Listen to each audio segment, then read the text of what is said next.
जय हिंद दोस्तों, कैसे हैं आप सब लोग। आशा करता हूं कि आप सब लोग स्वस्थ होंगे। टीम शिक्षा चैनल में आपका दोस्त सही दिल से आपका स्वागत करता है।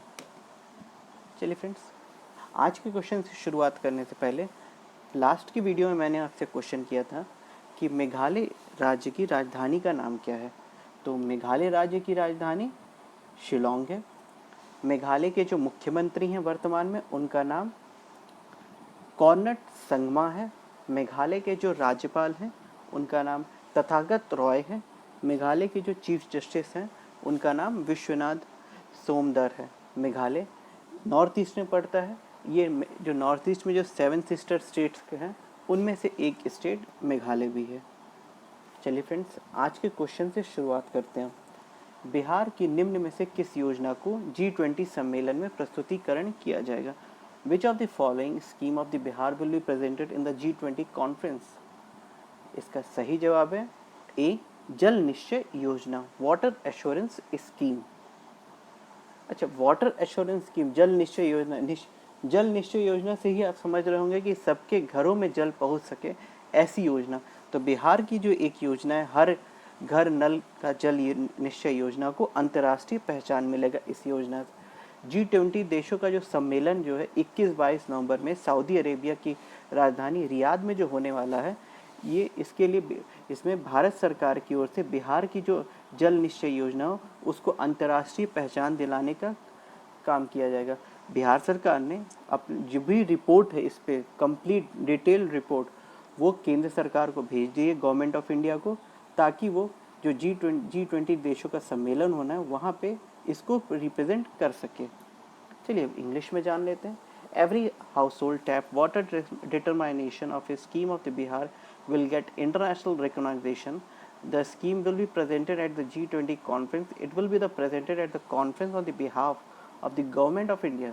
Detailed report on this scheme has been sent by the Bihar to the government of India.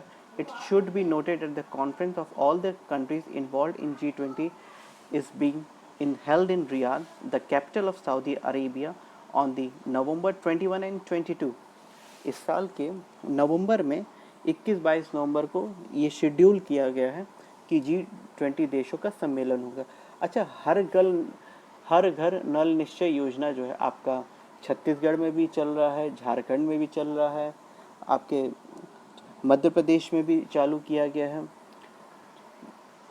Uttarakhand में भी चालू किया गया। लेकिन इन सब योजनाओं को जैसे सबसे पहले जो है बिहार राज्य ने शुरू किया था, तो इसीलिए बिहार राज्य की ये जो जल योजना है इसको जो है एक अंतर्राष्ट्रीय पहचान दिलाने के लिए G20 सम्मेलन में इस प्रस्ताव को रखा गया है।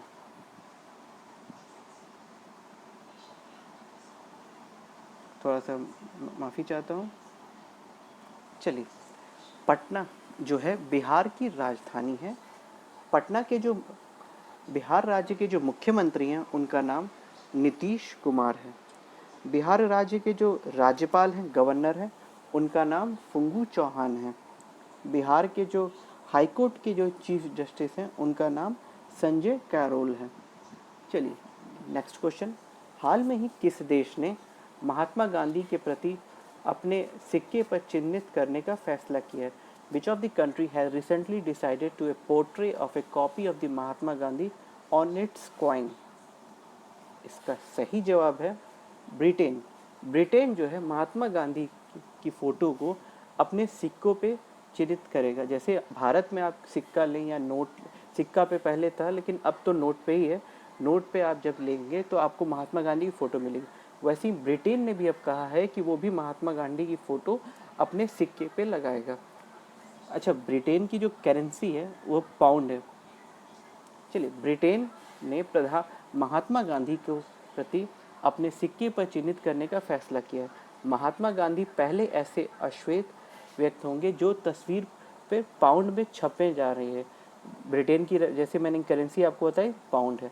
इस ऐतिहासिक घटना के मुख्य सूत्रधार ब्रिटेन के जो वित्त मंत्री जो है भारतीय मूल के हैं, ऋषि सुनक। उन्होंने अल्पसंख्यक नस्ल के लोगों के आधुनिक ब्रिटेन के निर्माण में मदद देने के लिए, लोगों को मान्यता देने के लिए अभियान का समर्थन किया है। Britain had decided to paint a copy of the Mahatma Gandhi on its coin. Mahatma Gandhi will be the first black person whose picture is going to be printed on the pound. UK Finance Minister Rishi Sunak, of Indian origin, in the main leader of the historical event. He has supported a campaign to recognize the work of the people of black and minority population who helped build the modern Britain.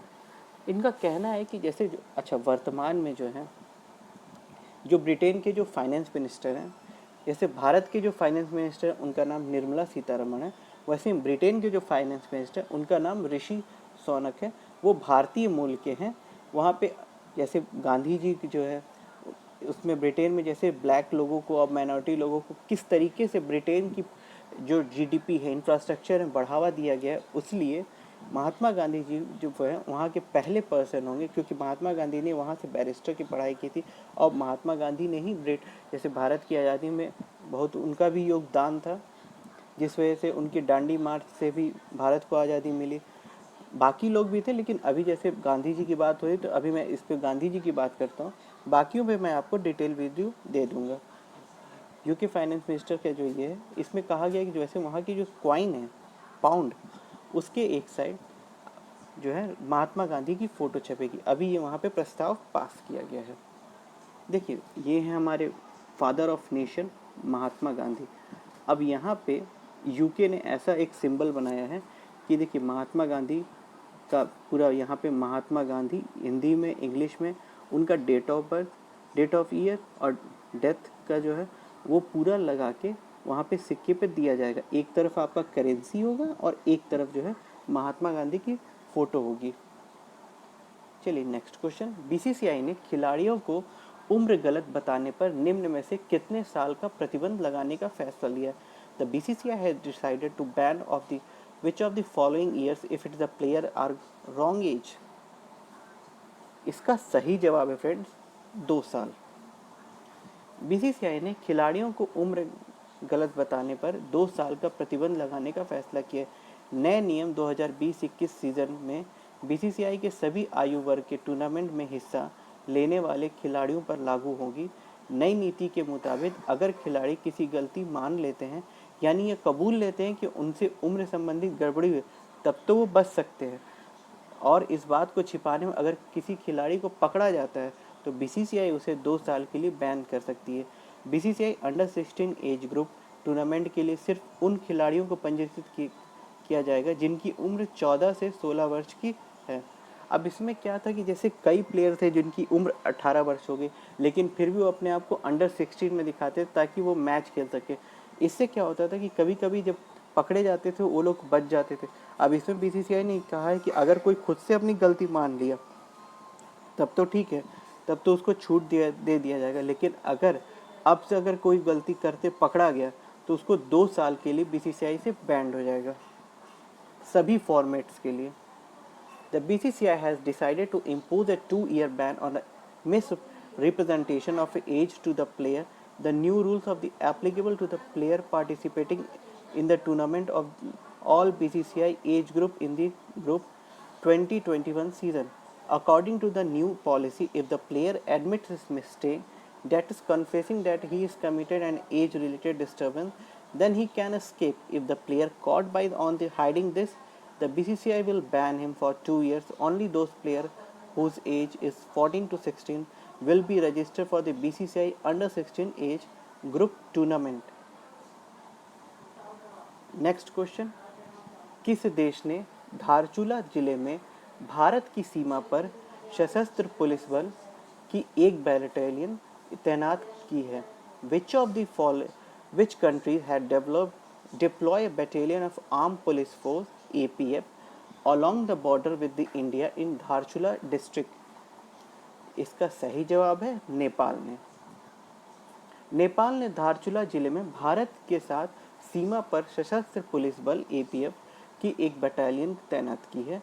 यह जिला भारतीय क्षेत्रों में काला पानी, Lipu lake और लिम्पूधुरा के पास स्थित है। 3 अगस्त को APF की कामियों की एक बटालियन के क्षेत्र में सुरक्षा की देखरेख के लिए उत्तराखंड के धारचूला के पास नेपाल के धारचूला में एक बेस बनाया है। Nepal has deployed a battalion of the armed police force along the border with the India in Dharchula district. The district is located in the Indian region of the Kala Pani, Lipu Lake and Limpudhura. On August 3, a battalion of APF personnel set up a base at the Dharchula in Nepal, near the Dharchula in Uttarakhand, to oversee the security of the area. अब देखिए, पहले मैं आपको आप news में सुन रहे होंगे कि नेपाल जो है, पहले तो ये देखिए, ये अब मैं पूरा आपको इस पर डिटेल बताता हूँ। पहले फ्रेंड, ये देखिए नेपाल का मैप, ठीक है, ये जो उसका असली मैप है, ठीक है। अभी नेपाल इंडिया से अपने आप को एंटी कर रहा है, चाइना से दोस्ती करने के लिए। ये नेपाल ने एक नया मैप बनाया है, ठीक। इसमें जो है, आप ये देखिए, जो ये जो एरिया है, एक सेकेंड फ्रेंड, जो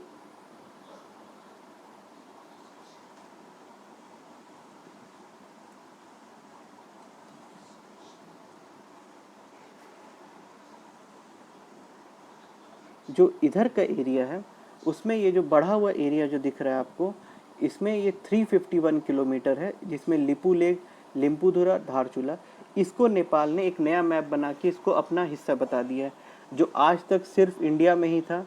और अचानक नेपाल को याद आया कि ये भारत का हिस्सा नहीं, नेपाल का हिस्सा है, तो उसने नया मैप बनाया और इस नए मैप को अपने यहाँ संसद में तो पास किया ही किया, साथ में इसको बोल रहा है कि हम यूएन में भी लेके जाएंगे, ठीक है। यूएन में लेके जाने से कोई फ़ायदा नहीं है, जैसे यूएन में इंडिया पाकिस्तान का अभी तक मॉडल, यूएन जो है किसी भी इस तरीके के पॉलिटिकल नक्शे को अप्रूवल नहीं देता है, वो डिस्कशन में रख देता है तो ऑन होल्ड हो जाता है।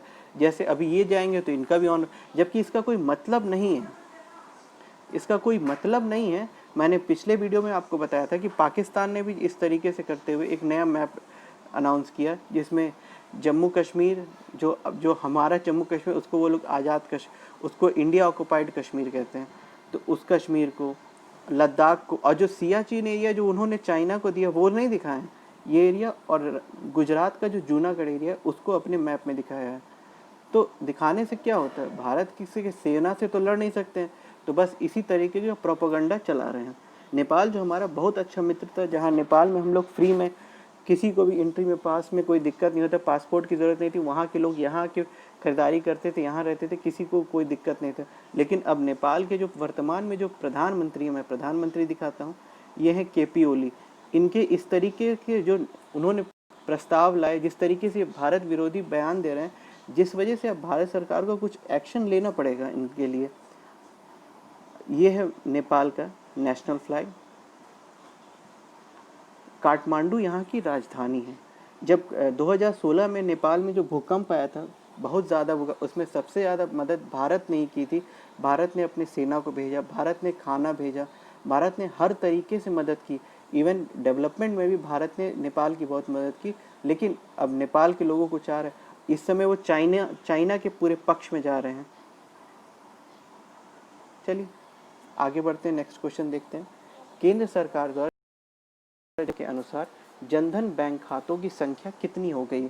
According to the data released by the central government, what is the number of Jan Dhan bank account? It's D 40 crore. Bharat में 40 करोड़ जनधन बैंक अकाउंट खुल गए हैं। केंद्र सरकार द्वारा जारी की गई आंकड़ों के अनुसार अब तक लगभग 40.05 करोड़ लोगों के जनधन बैंक अकाउंट खोले जा चुके हैं।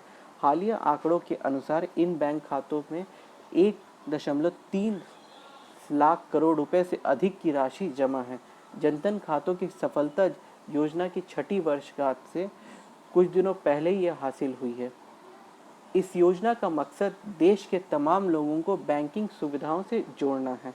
अच्छा, इसकी जो 6ठी वर्षगांठ, ये 2014 में इसकी शुरुआत की गई थी। तो जनधन जो बैंक अकाउंट खोला गया था, उसमें प्रधानमंत्री की पहल थी ताकि भारत जो है डिजिटलाइजेशन की तरफ बढ़े, हमेशा डिजिटल करेंसी चले, कैश ना चले। तो एक अच्छा पहल था, ताकि उस तरीके से ट्रांसपेरेंसी आती मतलब कि जैसे आप किसी को पैसा दे रहे हो, उसके पास डिजिटल ट्रांजेक्शन रहता है, आपके पास रिकॉर्ड रहता है। ऐसे कोई कहीं भी पैसा मांग लेता, आपके पास कोई रिकॉर्ड नहीं रहता है। ये एक अच्छा पहल था। इसको 6 साल हो गए। अब तक भारत में 40 करोड़ लोगों ने जनधन बैंक अकाउंट खोले हैं। According to the data released by the central government, so far the Jan Dhan bank account is about 40.05 crore people have been opened. According to the latest data, more than the 1.30 lakh crores is deposited in this account. This is such success in a Jan Dhan account has been achieved in a few days before the 6th anniversary of the scheme.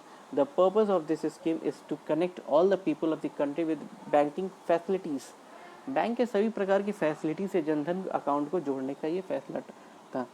अब इसमें जो 40 करोड़ लोगों का जो account खुला, इसमें 1.30 लाख करोड़ रुपए इस बैंकों में जमा भी हैं। ये भी एक बहुत अच्छा पहल है। चलिए नेक्स्ट क्वेश्चन देखते हैं। हाल में ही जम्मू कश्मीर के नए उपराज्यपाल के रूप में किसे नियुक्त किया गया है? Who has been appointed as the new Lieutenant Governor of the Jammu Kashmir recently? इसका सही जवाब है सी, मनोज सिन्हा। मनोज सिन्हा को जम्मू कश्मीर का हाल में ही लेफ्टिनेंट गवर्नर नियुक्त किया गया है। पूर्व केंद्रीय मंत्री मनोज सिन्हा को जम्मू कश्मीर का नया उपराज्यपाल बनाया गया है।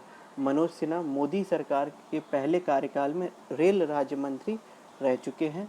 मनोज सिन्हा को जेसी मुर्मू की जगह जम्मू कश्मीर के उपराज्यपाल का दायित्व सौंपा गया है। राजनीतिक अनुभव के अलावा मनोज सिन्हा का प्रशासनिक अनुभव भी रहा है।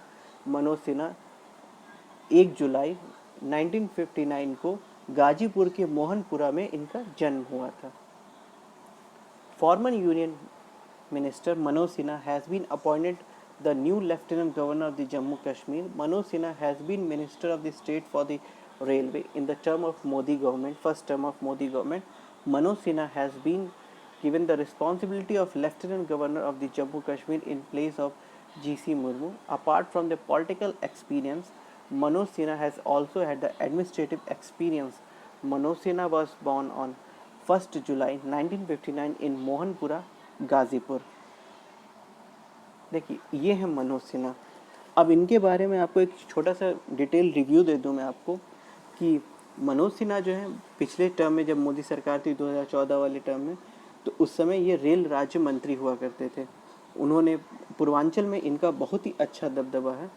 और जम्मू कश्मीर जब राज्य से हटके दो अलग अलग यूटी बने, एक जम्मू कश्मीर और एक लद्दाख, तो उस समय जम्मू कश्मीर में जो फर्स्ट गवर्नर थे, लेफ्टिनेंट गवर्नर, वो थे जीसी मुर्मू। उन्होंने 5 अगस्त 2020 को इस्तीफ़ा दे दिया। उनकी जगह पे मनोज सिन्हा को अब वहाँ पे जम्मू कश्मीर का नया लेफ्टिनेंट गवर्नर बनाया गया है। मनोज सिन्हा का जो बर्थ हुआ 1 जुलाई 1959 में, ये एक इंजीनियरिंग बैकग्राउंड के हैं। आईआईटी खड़गपुर से इन्होंने पढ़ाई की है और इनके पास एडमिनिस्ट्रेटिव अनुभव भी है। तो इसलिए जम्मू कश्मीर राज्य में, जम्मू कश्मीर केंद्र शासित प्रदेश में, वहाँ पे इनको गवर्नर बनाया गया है। अभी जम्मू कश्मीर जैसे दिल्ली में है कि दिल्ली में भी आपका गवर्नर, लेफ्टिनेंट गवर्नर और मुख्यमंत्री, वैसे जम्मू कश्मीर में भी जब इलेक्शन होंगे तो वहाँ भी मुख्यमंत्री बनेंगे। लेकिन जो सिक्योरिटी का जो पूरा होता है वो सारा पावर लेफ्टिनेंट गवर्नर के पास होता है। इसलिए मनोज सिन्हा को वहाँ पे भेजा गया। मनोज सिन्हा एक बहुत ही अच्छे प्रशासनिक अनुभव होने के कारण इनको भेजा गया है जम्मू कश्मीर में। Next question. पाकिस्तान की शीर्ष अदालत ने कुलभूषण जाधव के मामले में कितने वरिष्ठ अभिवक्ताओं को न्याय मित्र नामित किया? How many senior advocate has been named amicus in the Kulbhushan Jadhav case by the top court of Pakistan? इसका सही जवाब है 3। पाकिस्तान की एक शीर्ष अदालत ने कुलभूषण जाधव के मामले में 3 वरिष्ठ अधिवक्ताओं को न्याय मित्र नामित किया है। अदालत ने अपने आदेश में कहा है कि आबिद हसन मंटू, आमिद खान और पाकिस्तान के पूर्व अटॉर्नी जनरल मखदूम अली खान को कानूनी सहायता के लिए न्याय मित्र नियुक्त करते हैं।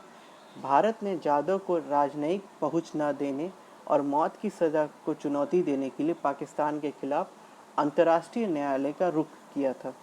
हैंग स्थित अंतर्राष्ट्रीय न्यायालय ICJ ने जुलाई 2019 में फैसला दिया था। पाकिस्तान को जाधव को दोष सिद्ध एवं सजा की प्रभावी समीक्षा एवं पुनर्विचार करना चाहिए।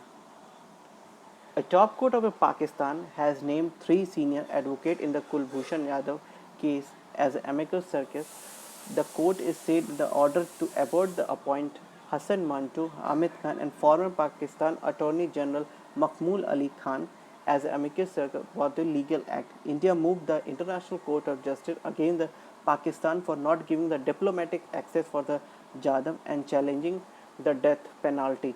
The Hajj-based case, International Court of Justice ruled in the July 2019, the court, Pakistan, should effectively review the reconsider Jadhav conviction and the sentence.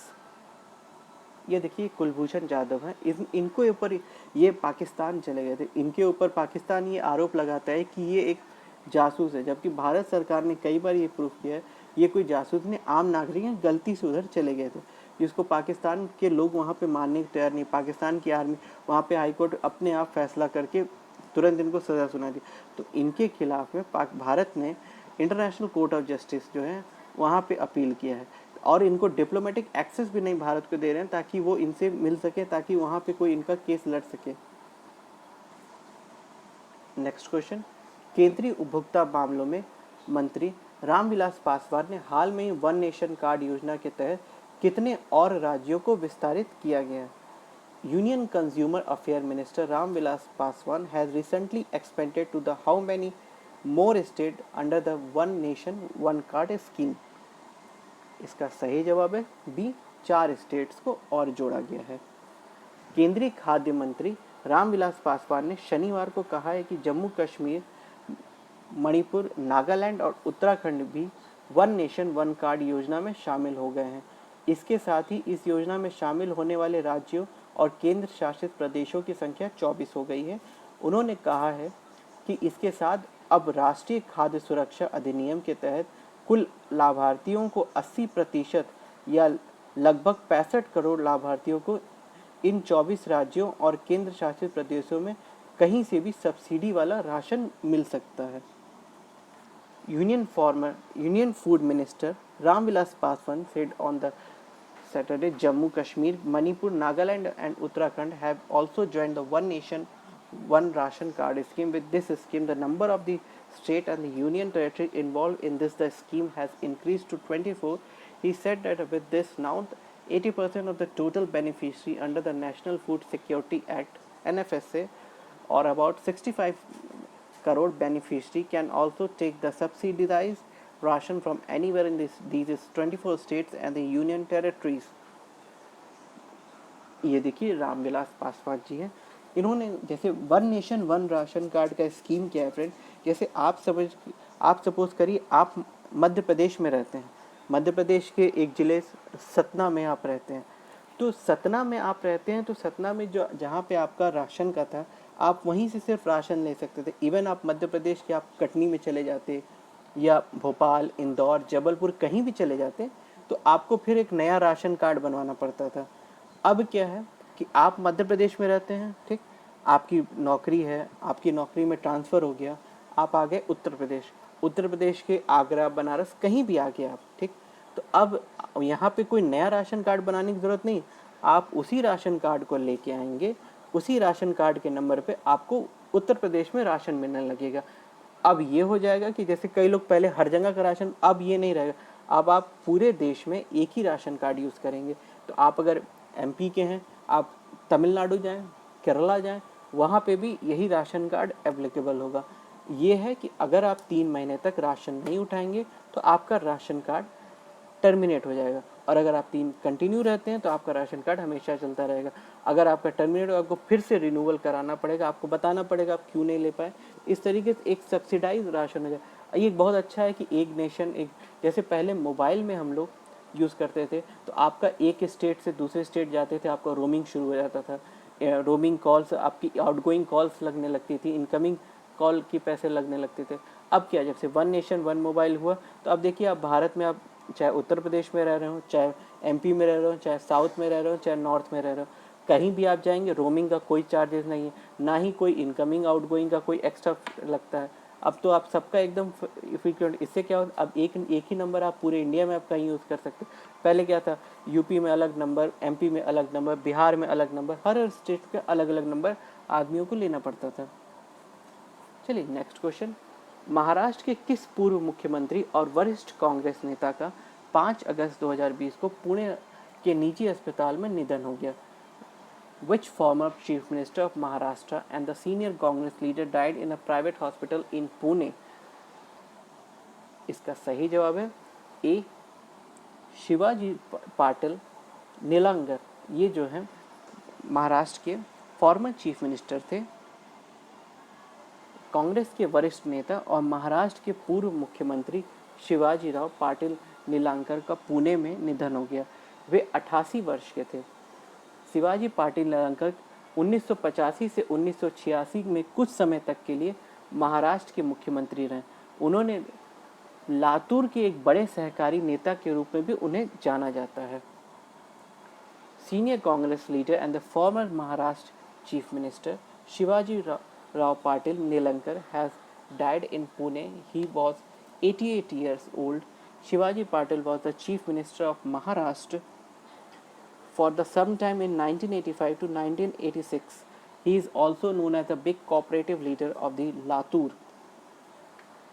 इनकी डेथ जो है पुणे के एक प्राइवेट हॉस्पिटल में हुई है। ये हैं शिवाजी राव नालेंगर। इन्हीं का मृत्यु जो है पुणे के एक प्राइवेट हॉस्पिटल में हुई। अब महाराष्ट्र की बात हो रही है तो महाराष्ट्र के बारे में भी कुछ जानते हैं। महाराष्ट्र की राजधानी मुंबई है। महाराष्ट्र के वर्तमान के जो मुख्यमंत्री हैं उनका नाम उद्धव ठाकरे है। महाराष्ट्र के जो वर्तमान में राज्यपाल गवर्नर हैं उनका नाम भगत सिंह कोश्यारी है। महाराष्ट्र के जो करेंटली हाईकोर्ट के जो चीफ जस्टिस हैं उनका नाम दीपांकर दत्ता है। नेक्स्ट क्वेश्चन, निम्न में से किस राज्य ने महिला सुरक्षा के लिए ई रक्षाबंधन कार्यक्रम शुरू किया है? Which state has started the E Rakshabandhan program for the women safety in the following? इसका सही जवाब है डी, आंध्र प्रदेश। आंध्र प्रदेश के मुख्यमंत्री वाईएस जगनमोहन रेड्डी ने राज्य में बच्चों और महिलाओं की सुरक्षा के लिए पुलिस विभाग और सीआईडी द्वारा संयुक्त रूप से ई रक्षाबंधन कार्यक्रम शुरू किया है। भाई बहन के प्यार का त्योहार प्रतीक रक्षाबंधन पर साइबर अपराधियों से महिलाओं की सुरक्षा के लिए आयोजित किया गया। ई रक्षाबंधन के अंतर्गत स्कूलों, कॉलेज और कामकाजी महिलाओं को यूट्यूब चैनल के माध्यम से साइबर सुरक्षा विशेषज्ञों के सहयोग से 1 महीने तक ऑनलाइन प्रशिक्षण दिया जाएगा। Andhra Pradesh chief minister YS Jaganmohan Reddy has jointly launched the e-Rakshabandhan program by the police department and the CID for the protection of the children and the women in the state. The symbol of the brotherly love was organized on the Rakshabandhan to protect the women from a cyber criminal. Under the e-Rakshabandhan, school, colleges and working women will be imparted online training for the 1 month with the help of the cyber security expert through YouTube channel. देखिए, ई रक्षाबंधन जो बनाया गया है इसमें जैसे आंध्र प्रदेश राज्य में जो वर्किंग वुमेन्स हैं, स्कूल जाती हुई बच्चियां हैं, कॉलेज की लड़कियां हैं, इन लोगों को 1 महीने के लिए यूट्यूब चैनल, एक आंध्र प्रदेश की जो पुलिस है और सीआईडी मिलकर एक यूट्यूब चैनल बनाएंगे।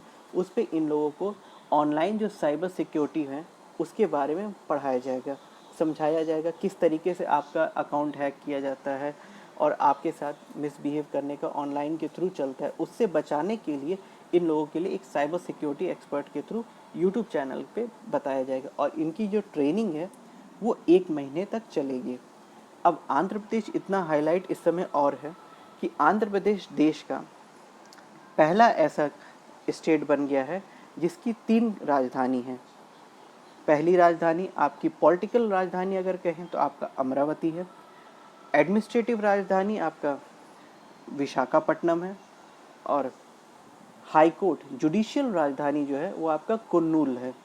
तो इस तरीके से आंध्र प्रदेश की 3 राजधानियाँ होंगी। अब आंध्र प्रदेश के मुख्यमंत्री के बारे में जानते हैं। आंध्र प्रदेश के मुख्यमंत्री हैं वाईएस जगनमोहन रेड्डी। आंध्र प्रदेश के जो राज्यपाल हैं, गवर्नर हैं, विश्वभूषण हरिचंदन। आंध्र प्रदेश के जो हाई कोर्ट के जो चीफ जस्टिस हैं वो जेके महेश्वरी हैं।